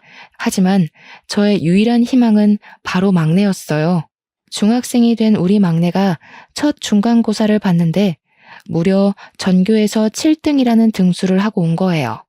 행운의 7, 숫자도 너무 좋지 않나요? 학원도 한번 다닌 적 없었던 우리 막내가 교과서만 보고 공부를 했다는데 성적이 너무 좋은 거죠. 남편과 저는 막내의 성적표를 받고는 우리 집안에도 드디어 영재가 나온 게 틀림없다면서 엄청나게 좋아했어요. 막내는 그런 걸 무척 부끄러워했지만 그래도 내심 칭찬받는 게 좋은지 앞으로 더 열심히 해서 전교 1등을 하겠다고 했어요. 저는 정말 우리 막내가 너무나도 자랑스러워서 견딜 수가 없었습니다. 바로 막내와 남편과 머리를 맞대고 상의해서 종합학원을 보내주기로 했어요. 우리가 시동생 부부를 대신해서 서포트를 해줘야 한다고 생각했기에 학군이 좋은 동네라는 장점을 살려서 학원을 열심히 알아보고 제일 좋다는 학원으로 보내주었습니다. 그래서 우리 막내는 종합학원을 다니기 시작했어요. 돈 쓰는 보람이 있게도 우리 막내는 공부를 정말 쉬지 않고 했습니다. 오죽하면 제가 걱정이 되어서 막내 보고 쉬엄쉬엄 공부하라고 벌써부터 지치게 되면 고등학교 3학년까지 힘들 수 있다고 말릴 정도였습니다. 학교를 마치고 학원에 가면 오후 시간인데 거기서 또 밤 10시까지 공부를 하고 집에 돌아와서 씻고 11시부터 또 공부를 하는 거예요. 제발 밤에는 잠을 자라고 화를 내도 공부가 너무 재밌어서 자꾸 책을 보고 싶다지 뭡니까? 그게 또 제 아들, 딸이랑 너무 비교가 되는 거예요. 고작 중학생인 막내는 저렇게 본인 미래를 위해 열심히 하는데 성인이 된 아들, 딸은 게임에 술에 빠져서 정신 못 차리고 있었으니까요. 자격증을 따겠다고 매달 학원비, 교재비 달라던 아들은 누구보다 술을 잘 먹게 됐다면서 동네에서 자기를 술로 이길 사람 없다고 자랑이랍시고 이야기하고 딸은 편의점 알바도 3개월 만에 잘려서 클럽 간다고 화장이나 떡칠하고 있고 제가 참 자식 농사를 잘못 지었다는 생각밖에 들지 않더라고요. 그 와중에도 웃긴 게 뭔지 아십니까? 제가 우리 막내 하면서 최대한 서포트 해주려고 애쓰고 끼고 돌았거든요. 우리 남편도 막내 일이라면 그게 뭐가 됐든 발벗고 나서서 도와주고 싶어 했고요. 그걸 보고 14살짜리 애를 상대로 20대인 아들, 딸들이 질투를 하고 앉아 있는 겁니다. 애가 공부를 늦게까지 하다가 밤 10시가 다 되어 집에 돌아왔는데 아들이랑 딸이 둘 다 술을 처먹고 와서는 집에서 고성방가를 지르고 떠들고 난리도 아닌 거예요. 제가 보다 너무 한심하고 짜증이 나서 우리 막내 공부해야 되니까 조용히 하라고 했어요. 그 시간에 돌아와서 간단하게 간식 먹고 새벽까지 공부를 하는 걸 잘 알고 있었으니까요. 그랬더니 자식놈들이라는 게 짜증 좀 냈다고 둘 다 눈에 불을 켜고 엄마 하고 냅다 소리를 지르는 게 아니겠어요? 할 말 있으면 해봐라. 너네 공부할 때도 공부도 못하면서 신경질 부릴 때 누가 건드린 적 있냐고 조용히 하라 했죠. 그러니까 아들이 엄마 진짜 자식들이 누군데 너무한다 이러는 게 아니겠어요? 우리 막내도 엄마 하고 부르는 소리에 놀라서 나오고 남편도 방문 열고 쳐다보고 있었는데 아들이랑 딸이 술에 취해서 할 말 못할 말 구별 못하고 막 뱉는 겁니다. 우리가 친자식이지 누가 보면 막내가 친자식인 줄 알겠어. 주워온 게 누군데 우리한테 그래? 이러면서 막내는 우리 가족이라고 하긴 애매하지 하면서 둘이 난리가 난 거예요. 제가 너무 당황해서 조용히 하라고 소리를 막 질렀죠. 그랬더니 아들이 피식피식 웃으면서 놀래서 눈 동그래진 막내한테 맞잖아. 아무리 싸고 돌아도 엄마 배로 낳은 자식 아니잖아. 이러는 거죠. 막내한테 대놓고 딸은 우리 엄마 아빠한테 평생 감사하고 살라고 고아원 갈 뻔한 거 걷어준 거야. 알아서 잘하라고 하는 거예요. 저는 정말 하늘이 무너지는 기분이었습니다. 우리 막내가 먼저 물어보거나 혹은 막내가 모든 걸 다 이해할 수 있는 시기가 되면 이야기해 주려고 했던 건데 이제 막 사춘기가 올 아이한테 그런 소리를 하니까 제 가슴이 다 쓰라린 기분이었어요. 근데 그때 가만히 듣고 있던 남편이 고개 숙이고 아무 말 못하고 옴짝달짝 못하는 막내가 가슴 아팠는지 애들에게 큰 소리를 냈습니다. 너네 지금 뭐더라는 거야? 하면서 남편이 일부러 쿵쾅거리면서 나오니까 그래도 지 아비는 무서워하는 애들이 우물쭈물 하더라고요. 다 큰 자식들이 저렇게 생각이 없어서 되겠어? 너네가 아주 등 따뜻하고 배부르고 부족함 없이 사니까 그딴 소리를 하지. 너네 아주 꼴도 보기 싫다. 당장 나가서 너희들끼리 살아봐. 남편이 강경하게 나오니까 애들도 꿀먹은 벙어리 되고 막내만 어쩔 줄 몰라 하는데 제가 막내 옆으로 가서 손을 꼭 잡아주었어요. 제가 막내 편을 들듯이 행동하니까 딸이 또 선을 넘더라고요. 어떻게 친자식을 내쫓을 생각을 할 수 있냐면서 저랑 남편이 늙으면 누가 돌볼 것 같냐고 검은 머리 짐승은 키우는 거 아니라잖아 하면서 이야기하는데 도대체 편의점 알바 3개월도 못 채우고 잘린 주제에 누가 누구를 돌본다는 말입니까? 제가 진짜 어이가 없어서 헛웃음을 픽 하고 흘렸어요. 제 딸이지만 정말 말도 얄밉게 하고 우리 막내 가슴을 후벼 파지 못해서 안달난 사람처럼 굴더라고요. 그러더니 아들이 그러더라고요. 막내를 가리키면서 어차피 막내는 친자식 아니라서 유산 상속도 못 받는 거 아니냐고요. 상속도 못 받을 건데 제가 잘 된다고 저랑 남편을 책임지고 살겠냐고 친자식부터 챙기라고 그 말하는데 남편 얼굴이 정말 새빨갛게 달아올랐어요. 화가 머리 끝까지 났다는 표식이었습니다.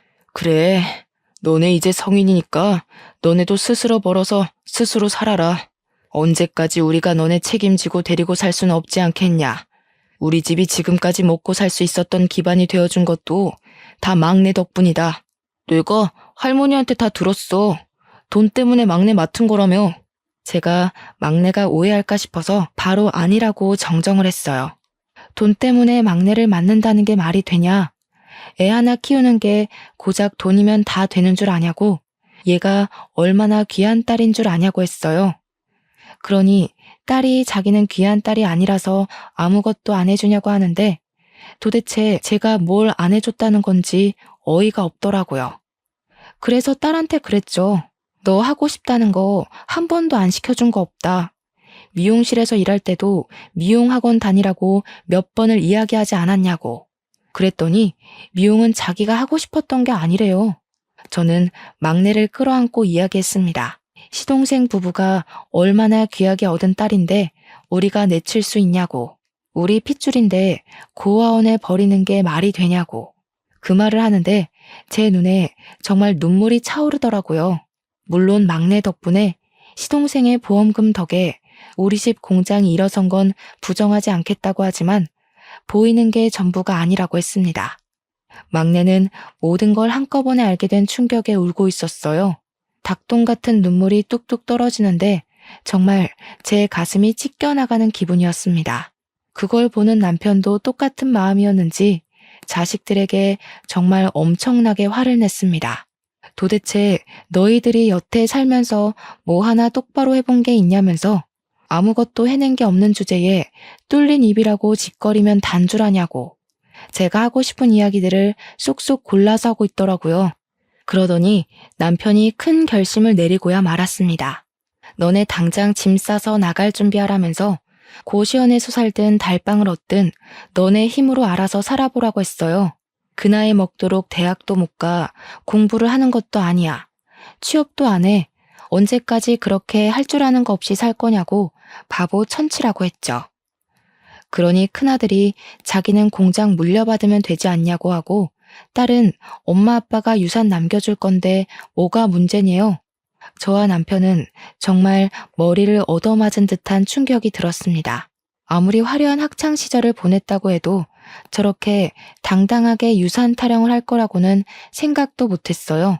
아직 50대 초반인 부모한테 유산을 운운하다니요. 저희한테 돈을 맡겨놓은 것도 아니고 뭐 하나 자리를 잡은 것도 아니면서요. 남편이 꼴도 보기 싫다고 나가라고 하고 막내는 저에게 방에 들어가 보겠다고 하고는 방으로 들어가더라고요. 저는 이대로 보내면 안 되겠다는 생각이 들어 방으로 따라 들어갔습니다. 막내에게 진심을 다해 이야기를 했어요. 한꺼번에 많은 이야기를 들어서 충격을 받았을 거 안다고. 나중에 전부 다 이해할 수 있는 나이가 되면 이야기해 주려고 했다고. 이렇게 친부모의 존재를 알려주게 되어서 미안하다고. 사춘기로 예민할 텐데 마음 쓰일 거 다 안다고 토닥토닥 해주었죠. 그랬더니 막내가 자기가 저와 남편의 친자식이 아닌 건 이미 알고 있었대요. 아들이랑 딸이 맨날 그 이야기를 몰래 꺼냈고 어느 날부터 자기가 이 가족의 진짜 구성원이 아니구나 하는 걸 느꼈대요. 그래서 저한테 더 잘하고 싶었다고 오히려 저한테 죄송하다고 말하면서 오는데 정말 이날은 어떤 말로도 제 감정을 표현할 수 없어요. 비록 내 배로 낳은 건 아니지만 막내는 내 딸이 맞는다고 절대로 사이 틀어지지 말자고 약속까지 꼭 걸었습니다. 막내가 저한테 울면서 정말 보험금 때문에 저 키우신 거 아니죠? 하는데 저도 엉엉 울었어요. 절대 아니라고 너를 받아들이기로 한 순간부터 너는 내 딸이었다고 했습니다. 안 그랬으면 호적 정리도 안 했을 거라고 내 딸이니까 입양까지 한 거라고 이야기했어요. 물론 그 돈을 그때는 필요해서 썼다고 하지만 그 보험금만큼 우리가 벌어서 채워놨다고 너 성인 되면 줄 거라고 이야기를 했어요. 화들짝 놀라면서 아니라고 하는데 제가 그 돈 안 챙겨주면 나중에 시동생 부부를 무슨 면목으로 하늘에서 만나겠나요? 막내도 어느 정도 오해가 풀렸는지 공부를 더 하다가 자겠다고 하길래 방에서 나왔습니다.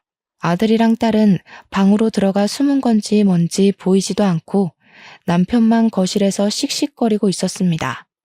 그래서 저는 남편에게 어떻게 할 거냐고 물으니 뭘 물어보냐고 정말 내쫓아 버릴 거라고 하더군요.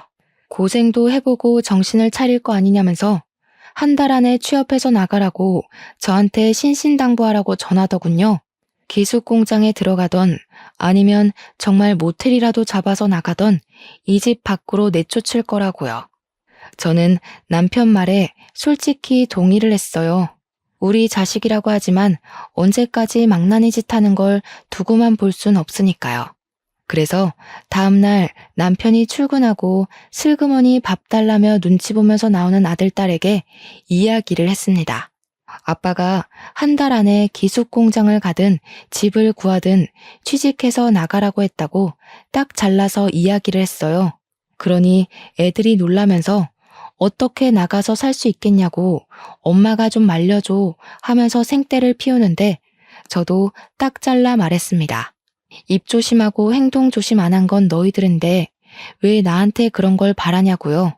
제가 냉정하게 이야기하니 애들도 꿀먹은 벙어리가 되더라고요. 나가서 고생하면서 살아보라고 한 달 안에 취직하는 게 너희한텐 좋을 거라고 하고 밥도 그냥 김치랑 동치미만 줬어요.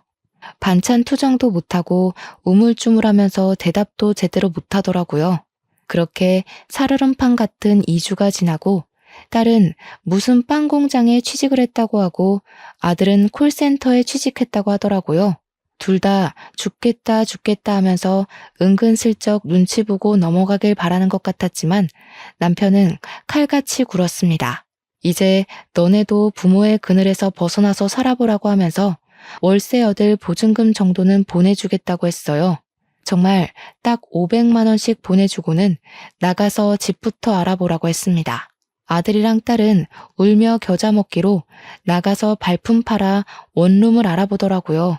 저희 남편이 한다면 또 하는 사람이거든요. 그러니 사업가로서도 성공할 수 있었던 거고요.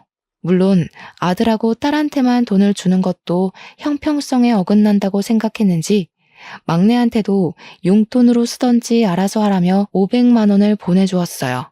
막내는 이렇게 큰 돈은 필요 없다고 했지만 나중에 대학 가서 자취하거나 등록금 내는데 보태던가 요긴하게 쓰라고 주었습니다. 아들이랑 딸이 이사하는 날에도 남편은 코빼기도 비치지 않았어요. 저도 일부러 이사 갈 집에 가보지도 않았고요. 이삿날까지 정말 나가야 되냐며 징징거리던 애들은 제가 빨리 짐 빼라고 하니까 결국 이사를 갔습니다. 그렇게 막내랑 남편 저까지 셋이 사는 집은 조용하고 평화로웠어요. 딱 3개월 지나고 집에 경찰이 찾아오기 전까지는 말이죠. 무슨 일로 찾아오신 거냐고 물어보니까 우리 첫째 아들 이름을 대더라고요. 우리 아들인데요. 하니까 글쎄 아들이 사기를 쳤는데 집 주소가 여기로 되어 있어서 찾아왔대요. 전입신고도 안 하고 살고 있었나 봐요. 저는 사기라는 말에 놀라서 무슨 일이냐고 물어보니까 우리 아들이 소액 사기를 쳤다는 겁니다. 중고나라 같은 데에 가짜 물건을 올려 파는 그런 걸 했다는 게 아니겠어요. 이게 한두 건도 아니고 무려 17건이나 걸려서 사기죄로 재판까지 가야 하는데 아들이 어디 있는지를 알 수가 없어서 수배 내려지기 일보 직전이래요. 저는 아들 원룸 주소를 경찰에게 알려주고 같이 찾아갔어요. 집에서 술 퍼먹고 퍼질러 자고 있더라고요. 이 시간엔 일해야 하는 거 아니냐고 하니까 취직한 곳도 2달 만에 그만뒀대요. 경찰서까지 끌려가는데도 술이 덜 깼는지 무슨 상황인지 제대로 인지도 못하더라고요. 경찰서 가서 취조하니까 그제야 울고불고 잘못했다고 비는데 25살이나 먹고 제가 진짜 쪽팔려서 얼굴을 들 수가 없었습니다. 경찰 측에서도 소송 건 사람들이 합의 의사를 밝혔다고 전과자 만들기 싫으면 합의하는 게 좋을 것 같다고 하더군요. 회사를 그만두고 월세 낼 날은 다가오는데 돈은 없고 그래서 사기를 쳤다고 하더라고요. 남편이랑 저는 어쩔 수 없이 합의를 해주었습니다. 정신 똑바로 차리고 살았으면 해서 내보냈더니 더 큰 사고를 치고 올 줄 알았겠어요. 첫째 아들이 그러더라고요. 앞으로 막내한테 허튼 소리 안 하고 괴롭히지도 않을 테니까 집에 들어와 살게 해달라고요. 남편이 그건 절대로 안 된다고 못을 땅땅 박더니 남편 공장에 출근해서 일을 하라고 하더군요. 사기죄로 고소를 한번 당했던 아들은 정신 차리고 남편 공장에 취직해서 출근을 하기 시작했어요. 속절없이 시간이 더 흐르고 우리 막내가 16살이 되었는데 학원을 다닌 뒤로 성적이 더 많이 올랐어요. 전교 1, 2등을 하는 막내의 진로 상담을 위해 학부모 상담에 가게 되었는데 특목고에 보내는 게 어떻겠냐고 하시더라고요. 과학고등학교를 생각하고 있었다는 막내의 말에 저희 부부는 전적으로 지원을 해주기로 했습니다. 성적 관리도 잘 된 편이고 경시대회 수상 이력도 있어서 지원해도 좋을 것 같다는 말에 냉큼 결정을 했어요. 막내의 성적이 좋다고 하니까 남편이랑 저랑은 신나서 동네방네 자랑을 하고 다녔죠. 그런데 또 한 번 사건이 일어나게 되었습니다. 바로 빵 공장에 다니고 있던 딸에게 연락이 왔는데 할 말이 있다면서 집으로 찾아오고 싶다고 하더라고요. 무슨 일 때문에 그런가 했더니 글쎄 딸이 웬 남자랑 같이 집에 들어서는 게 아니겠어요? 딸이 온다고 해서 아들도 부르고 막내도 오래간만에 학원 쉬고 집에서 기다렸는데 딸이 배가 불러서 나타난 거죠. 딸이 당당하게 결혼하겠다고 애아빠라면서 남자를 소개해 주는데 누가 봐도 정말 사기꾼처럼 생긴 놈이었어요. 얼굴에 버터 바른 것처럼 생겨서 왜 이 사람 저 사람 다 꼬드기게 생긴 그런 사람 말이에요. 남편이랑 저는 너무 당황해서 아무 말도 못하고 딸아이 배만 바라보고 있었습니다. 오죽하면 아들이 딸한테 머리에 총 맞은 거 아니냐고 막말을 하는데도 아무 소리 못하고 있었어요. 이미 임신 6개월이라고 배를 쓰다듬는데 우리 딸 고작 25살이었단 말이죠. 혼인신고도 이미 했고 혼수만하게 돈을 보태달라고 찾아온 거였더라고요. 알고 보니 빵 같은 공장에 다니고 있었던 남자였고 살림 차린 지도 1년이 넘었다고 했어요. 공장에 들어가서 얼마 안 되어 사귀게 되었고 바로 동거를 시작했다면서 남자 쪽에 인사는 드렸냐고 하니까 고하래요. 시부모도 없으니 얼마나 좋냐면서 철없이 구는데 목덜미 잡을 뻔했습니다. 결혼식도 안 할 거라면서 1억만 보태주면 살림이 좋아질 것 같다고 애도 태어날 거니까 돈 좀 달래요. 결국 남편이 딸에게 1억을 해주겠다고 했죠. 그랬더니 이번에는 아들이 거품을 물고 달려드는 게 아니겠어요? 왜 딸만 1억을 해주냐고 자기도 1억 해달라고요. 남편이 딱 잘라서 너 결혼할 때 1억 해줄 테니까 입 다물으라고 했어요. 그러니 자기도 여자친구 있다면서 결혼하겠다는데 진짜 주둥이를 확 찢어버리고 싶었네요. 시간이 더 지나고 딸은 출산을 했고 막내의 입시 준비는 점점 끝을 향해 달려가고 있었습니다. 당연하게도 우리 막내는 과학고등학교에 당당하게 합격을 했어요. 집 근처에 있는 학교라서 기숙사에 들어갈 필요도 없었고 정말 너무 행복했습니다. 저는 딸의 몸조리를 도와주면서 지냈고 시간이 흘러 막내는 3년간 좋은 성적을 유지해 국내에 있는 제일 좋은 대학에 떡하니 수시 합격을 했어요. 우리 막내가 대학생이 되었을 때 아들도 결혼을 했고 약속했던 대로 1억을 지원해 주었습니다. 그렇게 별탈 없이 몇 년이 더 흐르고 아들도 애를 하나 낳았고 딸은 이후에 하나 더 낳아서 둘을 키우며 살고 있었습니다. 막내는 대학 졸업반이 되었고요. 그때 저희 시모가 노화로 돌아가시게 되었어요. 병도 없이 무탈하게 눈을 감으셔서 남편과 저는 호상이라고 생각했죠. 당연히 자식들 모두 빈소를 지키고 있었는데 둘째 날 저녁에 막내가 저한테 슬쩍 오더니 할 말이 있다는 겁니다. 뭐냐고 물어보니 아들이랑 딸이 부조금 넣는 함에 손을 넣어서 돈 봉투를 빼는 걸 봤대요. 에이 설마 하면서도 제 자식들이 그동안 해온 게 있으니까 제가 차마 믿지를 못하겠더라고요. 그래서 그날 밤에 남편이랑 같이 돈 봉투랑 방명록을 확인하기 시작했어요. 정말 말도 안 되게도 돈이 비더라고요. 한두 푼도 아니고 꽤 많은 봉투가 사라진 겁니다. 아들, 딸 불러다가 추궁했더니 막내가 진짜 도움이 안 된다면서 그걸 그 사이에 가서 일렀냐고 성질을 팍 부리는데 기가 막혔습니다. 아들이 당당하게 우리가 돈이 좀 없어서 썼어요. 어차피 할머니 죽은 마당에 이거 다 우리 거잖아 하는데 남편이 아들 뺨을 짝소리 나게 때렸습니다. 네가 사람이냐면서 소리를 치는데 아들은 자기가 맞은 것만 억울해하고 뭐가 잘못된 건지를 모르더라고요. 꼴도 보기 싫으니까 꺼지라고 하니까 아들이랑 딸이랑 주섬주섬 짐 챙겨서 나가더라고요.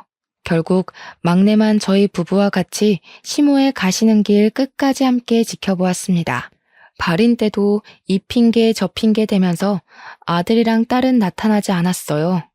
남편은 참 많은 생각이 드는 것 같아 보였지만 저는 아무 말도 보태지 않았습니다.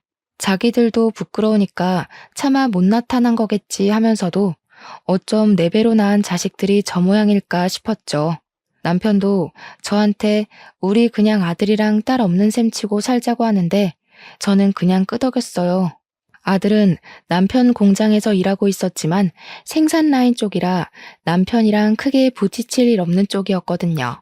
사위도 결국 빵 공장에서 돈벌이가 안 된다며 남편 공장에서 일을 하곤 있었지만 남편은 신경 안 쓰겠다고 했어요. 애들이 커가는데 월급이 너무 적다며 남편 공장으로 취직을 한 거였어요. 그런데 이따위로 굴면 나중에는 결국 공장까지 넘볼 것 같은 겁니다. 그래서 남편과 저는 미리 약속을 했어요. 나중에 우리가 늙어서 공장을 돌보지 못할 때가 오면 전문 경영인을 두자고요. 아들과 사위도 믿음이 가질 않더라고요. 공장에 상주하는 직원이 몇인데 그 치들에게 공장을 맡기겠습니까? 시간이 흐르고 흘러 저희 나이가 65살이 되었습니다. 그때쯤 우리 막내가 박박 우겨서 남편과 저는 머리부터 발끝까지 건강검진을 받기로 했어요. 나이가 들면 어딘가 고장나기 마련이라고 더 늦어서 하면 큰 병으로 갈 수 있으니 지금 빨리 하자고 난리를 쳐서 검사를 받았는데 글쎄 우리 남편 머리에 혹이 하나 있다고 하는 겁니다. 머리뼈 가운데에 있는데 위치가 좋지 않아서 조직 검사를 해보는 게 좋겠다고 했어요. 우리 부부는 너무 놀라서 말이 나오지가 않았죠. 뇌암일 수도 있다고 하는데 누가 겁을 먹지 않을 수 있겠습니까? 그래서 일단 조직 검사 결과가 나와봐야 알 수 있지만 수술 방법도 알아보고 했어요. 위치도 크기도 별로 좋진 않지만 악성이 아닐 경우에는 약만 먹어도 크기가 줄어들 거라고 했습니다. 막내가 결과가 어떠냐고 물어보길래 아들, 딸, 며느리, 사위, 손주들까지 싹 불러서 밥이나 함께 하자고 운을 뗐습니다. 북적북적하게 모인 자리에서 넌지시 이야기를 꺼냈어요. 결과가 정확하게 나오지 않았다는 말은 생략하고 머리에 암 같은 게 보인단다 하고 운을 뗐더니 아들이 놀래더군요. 근데 하는 말이 가관이었습니다. 그러면 공장은 이제 내가 물려받는 건가? 저와 남편은 아들을 바라보고 아무 말도 못하고 있었죠. 뇌암일 수도 있다는 부모 앞에서 공장 타령을 할 때입니까? 그런데 진짜 기가 막힌 일은 딸과 아들이 싸우기 시작하면서부터였습니다. 공장을 왜 오빠가 물려받아? 오빠는 생산 라인 쪽이고 우리 남편이 사무직인데 당연히 더 똑똑한 일을 하는 우리 남편이 물려받아야 공장이 돌아가지 않겠어? 저는 이게 다 무슨 소린가 싶어서 아들이랑 딸한테 제대로 이야기를 해주려고 했는데 남편이 제 손을 딱 잡고 말리더군요. 무슨 말을 하는지 일단 드러나 보자고 하는데 진짜 황당했습니다. 형님보다야 제가 운영은 더 잘하지 않겠습니까? 제가 사업 수완도 좋고요. 어머? 우리 남편이 장남인데 당연히 남편이 받아야죠. 어디 위아래도 없이 따지고 들어? 딸은 출가 외인인 거 몰라? 당연히 내가 맡아서 해야지. 아버지, 제가 공장 받으면 아버지 병원비 정도는 제가 책임질게요. 그래, 그럼 오빠가 공장 받는다고 치고 나는 뭐 줄 건데? 우리 이러지 말고 이참에 유산 정리부터 똑바로 하는 게 어때요? 막내 너는 우리 집 핏줄 아니니까 탐낼 생각하지 말고. 그래, 맞지. 친자식도 아닌데 숟가락 얹을 건 아니지? 공장은 일단 내가 갖고 너네는 군산에 있는 땅 가져가고. 그럼 지금 어머니 아버지 사는 집은 어떻게 처리하지? 남편이 부들부들하면서 한 소리 하려고 하는 순간 막내가 벌떡 일어나서 소리를 쳤어요. 야, 이 버러지 같은 새끼들아! 이러는데 우리 막내가 30살 먹도록 저는 정말 저런 소리 하는 걸 처음 들어봤습니다. 항상 저나 남편, 아들, 딸에게 존댓말을 쓰던 막내가 욕을 하다니요. 검은 머리 짐승 운운할 때는 언제고, 누가 지금 짐승짓 하는지 잘 생각해봐. 어떻게 아버지 아프시다는데 그런 소리를 할 수 있어? 그리고 따지고 보면 그 공장 우리 친부모님 덕에 일어난 거라 지분은 내가 제일 많거든요. 받을 생각도 없지만 언니 오빠가 이런 식으로 굴면 내가 권리 주장하지.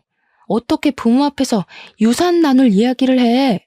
정말 속 시원하게 다 질러주니까 우리 남편도 그제야 이야기를 하더군요. 내가 암 같은 거라고 했지 암이라고는 안 했다. 죽을 병 걸린 것도 아니고 너네가 얼마나 돈 욕심을 내는지 내 아주 잘 알았다. 막내 말대로 권리는 막내한테 있으니까 김칫국들 마시지 말고 너네 한 푼도 안 줄 거다. 막내랑 상의해서 사회에 기부를 하든지 할게야. 막내야, 가자. 아들, 딸, 사위, 며느리 할 거 없이 당황해서 하는데 막내가 짐 챙겨서 일어나자고 하더군요. 나가는 뒤통수에 대고 변명을 막 늘어놓는 애들 무시하고 막내랑 집으로 왔습니다. 못 볼 꼴 보여서 미안하다 하니 막내가 아니라고 암 아니라서 다행이라고 하더군요. 저희는 막내와 상의해서 공장을 정리하고 전문 경영인을 두기로 했어요. 원래 병이라는 게 다 스트레스로 인해 생기는 거니까요. 아들, 딸이 모르고 있지만 남편과 제 명의의 상가 건물이 2채가 있었는데 그걸 막내에게 증여하기로 했습니다. 우리 노후 자금 제외하고는 막내의 연구실이랑 부모 없이 힘들게 지내는 아픈 환우들을 위한 사업체에 기부하기로 했어요. 우리가 모든 걸 정리한 걸 알고는 몇 개월 뒤에 아들이랑 딸이 찾아와서 화도 내고 울고 불고 빌고 난리를 쳤지만 저희는 내쳤습니다. 공장에 새 경영인이 들어오고 일부 감사를 진행하면서 아들이랑 사위가 그동안 뒷돈 해먹은 게 다 걸려서 고발당하고 쫓겨났더라고요. 그 후로 3년이 지난 지금까지도 도와달라고 찾아오고 막내를 통해 연락이 오는 듯하지만 저희는 안 보고 살고 있습니다. 막내도 좋은 사람 만나서 결혼을 했고 약속대로 결혼 자금과 시동생 부부가 남겨주었던 보험금도 돌려주었습니다. 지금은 막내만 보고 살고 있습니다. 내 배로 낳은 자식은 아니지만 마음으로 키운 자식이 친자식보다 더 낫더라고요. 저희를 위해 마음을 써주는 우리 고운 막내가 앞으로도 오래오래 행복하게 살았으면 좋겠습니다.